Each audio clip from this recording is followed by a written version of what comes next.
So, I wanted to jump on here. Was it Friday, the 23rd of May, or 23rd May, Friday, if you're in anywhere else in the world other than America. And a couple of days ago, the Hat Trick, my entry into the Ravaged Skies world, released on Audible and iTunes. And I just wanted to jump on real quick, do a little bit of a live about it and talk, and just kind of put it back on people's radar. The Kindle dropped, I think, a couple months ago, and Steve Van Samson's been in the studio recording, and it is finally out, and it is awesome. Steve's recording is great. He put a lot of awesome regional accents into it, and he really hit the nail on the head with a bunch of them. Abel and Hugh being like favorites of mine. So if you're not familiar with the Ravaged Skies world, it's a shared universe where about a dozen of us who are in the Zompoc, post-apoc kind of fields we created a coronal mass ejection setting. And if you're unfamiliar with that is, it basically means solar flare. And a solar flare so massive and so long that it cooked all the electronics on Earth, which, kind of puts us back in the Stone Age. And all of the book ones that come out in the series are the day of the event. And you can read them in any order. It doesn't matter. And they all kind of chronicle the moment that the lights go out. And then from there, each author kind of takes the timeline and runs with it. And we've got a Bible of how everything kind of trickles out and stuff. So my entry is the Hat Trick. And the name of the book comes from a silent movie that the character Hugh talks about. It's a guy doing hat tricks, and it becomes an integral part of how the town kind of unifies after everything kind of, the food starts getting scarce and the weather starts turning bad, and it becomes this like rallying cry. And also, a bunch of things happen in threes, and after they watch the movie, Hugh and Laura start talking about it, and they refer to it as the hat tricks. So it's a really fun story. It's a quick read. It's a quick listen. It's only a little under 7 hours as far as a listen, and probably about 75,000 words written.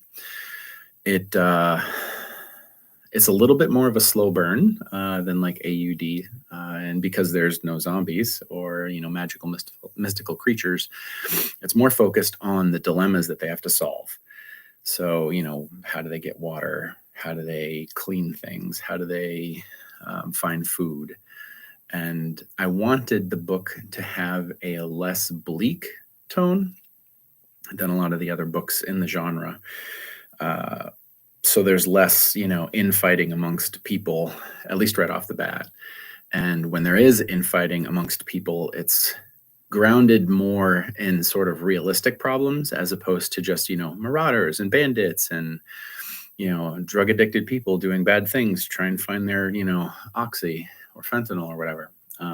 All of those elements kind of, circle the story. So that they're out there and happening in the world. But when stuff starts to go bad, it's for reasons that are plausible and believable. For those of you who have listened or watched or read the Adrian's series, the character Hugh, who's one of the three main characters of the book, Hugh is very much like Gilbert from AUD. And if you liked Gilbert and you liked the kind of like old guy snark attitude that Gilbert brought to the story, then Hugh is definitely like going to be right up your alley. The story's fun. There's like, a few twists here and there, and people aren't quite what they seem. And in the end, it kind of wraps up and leaves it open for more. But open for more is kind of like highlighted and in italics, because the Kindle and the print sold fairly well. Not like blowing the numbers off, but enough that like maybe I'll write more in the series. But really, the audio is where it's at, because for me, audio is like 70% of all the books that I sell. So if the audio does well, then I will definitely be writing more in the universe as time goes on. If it doesn't do that great, then, one and done. It's still a good book. So if anybody has any questions, or whatever, just, drop me a line. I'm accessible on Facebook or Instagram. If you have my email, if you're on my newsletter, which you can sign up for on my website, you can email me as well. I do my best to respond as fast as possible. Some people do have to wait every once in a while when I'm busy, but that's kind of, reality. But yeah, in other news, I'm working on a lit RPG project that has kind of pushed Degree 4 to the side for now because I'm like super duper stoked about this idea.